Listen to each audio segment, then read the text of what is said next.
जो प्रधानमंत्री का बयान है इस घटना को लेकर, मानवाधिकारों को लेकर, वो बहुत ही गैर जिम्मेदाराना, चिंताजनक और शर्मनाक है। एक देश के प्रधानमंत्री को इस तरह की बयानबाजी नहीं करनी चाहिए। उस बयान का सीधा सीधा अर्थ ये निकलता है कि विपक्ष लखीमपुर खीरी की घटना पर सवाल न उठाए। इनके मंत्रियों के गुंडे बेटे आम जनता को कुचलते रहे गाड़ियों से और विपक्ष सवाल भी न उठाए।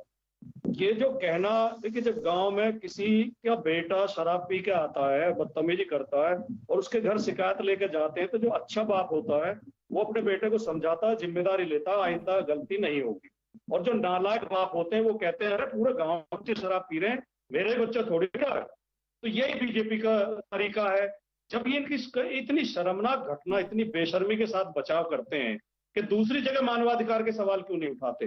अरे दूसरी जगह तो उठाएंगे। जो अनिला जी कह रही थी, सरकार अपना काम करती है। सरकार काम तब करती है जब ज्ञान ले लेता है। कुलदीप सिंह की गिरफ्तारी भी तब हुई थी जब हाईकोर्ट ने ले लिया था। और यहां भी मंत्री के बेटे को तब तक सरकार बेशर्मी के साथ बचाती रही जब तक सुप्रीम कोर्ट ने संज्ञान न ले लिया। उसकी साफ वीडियो है, वो गाड़ी में बैठा हुआ दिखाई दे रहा है, सबूत मिल गए, उसके फोन की डिटेल बता, लोकेशन बता रही है। और तमाम बीजेपी बेशर्मी के साथ उस गुंडे का बचाव कर रहे हैं और उस मंत्री को अभी तक हटाया नहीं गया। शुभराज दा, मंत्री को न हटाया जाना, देरी से कार्रवाई करना, बीजेपी एक ऐसे पिता की तरह काम कर रही है जो एक नालायक पिता की श्रेणी में आता है, जिसे बच्चे को डांटना चाहिए था, ना डांटकर उसे बचाया जा रहा है। प्रीति जी, ये जो पूरा इशू है और जिस तरीके की बयानबाजी अभी इस डिबेट में होगी, आगे भी होगी, वह पूर्णतः राजनीतिक बयानबाजी है। क्योंकि इसका जवाब मैं चाहूं तो समाजवादी पार्टी के आला नेताओं के बयानों से भी एक तरीके से एक तर्जुमा किया जा सकता है, एक तुलनात्मक अध्ययन किया जा सकता है, लेकिन उस तरीके की बात मैं यहाँ नहीं करूंगी। लॉ एंड ऑर्डर जो सिचुएशन है प्रीति जी, वो देश भर के लॉ एंड ऑर्डर सिचुएशन की अगर हम बात करें तो हर स्थान से आपको, हर राज्य से आपको दो दो तीन तीन ऐसे इश्यूज मिलेंगे जहां पर दलितों के साथ अन्याय हुआ, जहां पर ट्राइबल पॉपुलेशन के साथ अन्याय हुआ। और भाजपा वाले कांग्रेस पर, कांग्रेस वाले भाजपा पे, विपक्ष वाले भाजपा पे, कांग्रेस जो पक्ष है वो विपक्ष पे वो सवाल उठा सकता है। बात सिर्फ इतनी है प्रीति जी कि क्या कोई भी राजनेता आज अपने हृदय पर हाथ रखकर ये कह सकता है कि मैंने चुनिंदा चुप्पी का प्रयोग नहीं किया? ये सवाल नेताओं के सामने है। और बात जहां तक रही जनमत की, मैं अनिला जी से अग्री करती हूँ इस बात पे कि जनतंत्र की आवाज सबसे बड़ी होती है। अगर आज मैं उत्तर प्रदेश का उदाहरण अगर दूं, अगर आज उत्तर प्रदेश में किसी भी नागरिक को ऐसा लगता है कि उसके साथ गलत हुआ या एक पर्टिकुलर ग्रुप के साथ गलत हो रहा है, तो वो जनतांत्रिक तरीके से आवाज उठाए। अगर नेता जो ऊपर शीर्ष पर नेता हैं, योगी आदित्यनाथ जी हैं, उसके ऊपर आप अगर केंद्र में देखिए तो मोदी जी और अमित शाह जी और नड्डा जी हैं, अगर उनको लगता है और उनकी बात मानी जा रही है तो ये तो सफल लोकतंत्र का उदाहरण हुआ ना। तो इस बात पे तो एक्चुअली विपक्ष को क्रेडिट लेना भी चाहिए कि भाई आपने जनतांत्रिक तरीके से आवाज उठाई और आपकी बात सुनी गई, यानी देश में लोकतंत्र बरकरार है। तो प्रीति जी, सवाल मुझे लगता है नीयत का है। यहाँ पर सवाल चुनिंदा चुप्पी से ज्यादा राजनीतिक नीयत का है।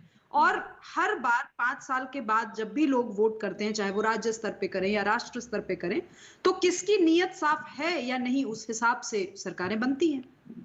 नहीं, लेकिन सवाल यहाँ पर तो वही वाजिब बना हुआ है कि मानवाधिकार को लेकर सिलेक्टिव अप्रोच किस पार्टी की तरफ से अपनाई जा रही है। विपक्ष कह रहे हैं कि बीजेपी की तरफ से अपनाई जा रही है और बीजेपी कह रही है कि विपक्षी जानबूझकर इस बात को मुद्दा बना रहे हैं, जबकि उचित कार्रवाई इस मामले में हो रही है। मैं बीएसपी का रुख कर लेती हूँ। धर्मवीर चौधरी जी हमारे साथ है। धर्मवीर जी, आप लोग तो दलितों की पार्टी कही जाती है, आप लोग क्यों नहीं चले गए राजस्थान? अगर राजस्थान को लेकर ही बीजेपी टारगेट कर रही है और कांग्रेस कह रही है कि वहां कोई जरूरत ही नहीं है, हमने तो कार्रवाई कर दी, अब क्या जरूरत है आपको वहां आने की? आप लोग क्यों नहीं गए?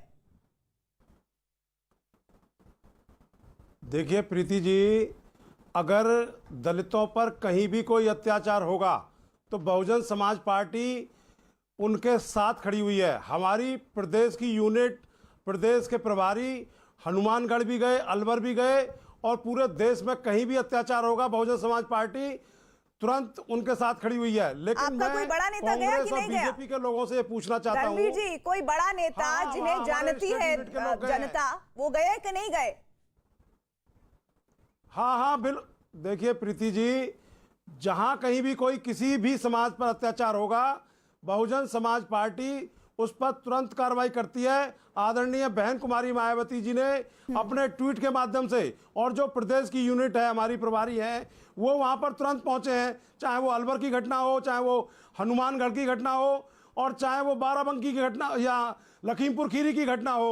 आज प्रश्न ये नहीं है, आज प्रश्न ये है प्रीति जी कि ये जो कांग्रेस का दोगला चरित्र है, उत्तर प्रदेश में अगर लखीमपुर खीरी में अत्याचार होगा तो इनके भूपेश बघेल भी आएंगे, 50-50 लाख रुपए की घोषणा भी करेंगे। लेकिन ये अलवर में और हनुमानगढ़ में अगर कोई दलित का बच्चा पीट पीट कर मार दिया जाएगा तो इनके मुंह सिल जाएंगे।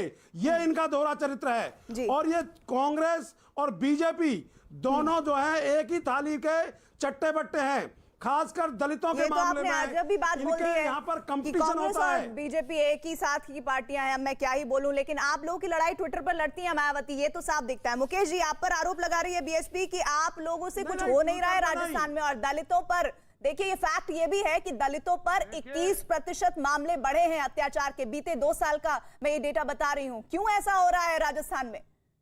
79% दलितों पर उत्तर प्रदेश में मामले बढ़े हैं। ठीक है धर्मवीर जी, जवाब ले लेते हैं, 33% से ज्यादा राजस्थान में बढ़े हैं, जवाब ले लेते हैं मुकेश जी से। पंजाब में बढ़े हैं, पूरे देश में बढ़े हैं। अरे चुप कराइए ना इनको। ऐसा है प्रीति जी, चुप क्यों कराएं? बहुजन समाज आप चुप कराएंगे मुझे? आप चुप कराएंगे मुझे? आप चुप कराएंगे मुझे? अरे मैं तो आपसे बात ही नहीं कर रहा यार, मैं प्रीति जी को बोल रहा हूं। ये कहता है कि ये आपसे बात नहीं करना चाहता, छोड़िए आप दलितों के अत्याचारों को ऊपर। अरे मेरा लेवल ही नहीं आपसे बात करने का यार। और चाहे वो बीजेपी के लोग हों। मुकेश जी जवाब दीजिए। प्रीति जी, मैं स्पष्ट रूप से कहना चाहता हूं, कांग्रेस पार्टी में बड़े जिम्मेदारी से कह रहा हूं, बहुजन समाज पार्टी भारतीय जनता पार्टी की एक यूनिट बनकर रह गई है। अब बहुजन समाज पार्टी सिर्फ ट्वीट खेलती है, इसके अलावा इस वाली सियासत से ऊपर उठ जाना चाहिए। अब धर्मवीर जी ने ऐसा कह दिया कि बीजेपी और कांग्रेस है। एक मिनट धर्मवीर जी, एक मिनट धर्मवीर जी रुकिए। देखिए ऐसा नहीं होगा ना, एक मिनट। मुकेश जी कब जाएंगे आप बताइए मुझे, इस बात का जवाब दीजिए आप मुझे। अरे यार मुझे बोल। ये दोगला और दोहरा चरित्र देश का दलित आपका देख रहा है। जो 60 साल में आपने दलितों की दुर्गति की है, इसीलिए आप उत्तर प्रदेश में कोई जमीन नहीं तलाश पा रहे हैं। अरे यार मैं तहजीब वाला आदमी हूं, मैं बीच में नहीं बोलता हूं। बेहतर आप बीच में ना बोलें, ठीक है? आपको जितना बोलना है बोलिए, मैं बीच में नहीं बोला था। हाथरस में जो हुआ था, मायावती जी को ने तो इतनी भी जहमत नहीं उठाई कि वो अपने घर से निकल के लखनऊ से हाथरस चली जाएं। छोड़िए आप उस बात को, मुझे मायावती जी पे बहस नहीं करनी है। अच्छा पर्यटन मैं मायावती जी प्रियंका गांधी एक और टूरिज्म करती हैं दलितों अरे पे। उनकी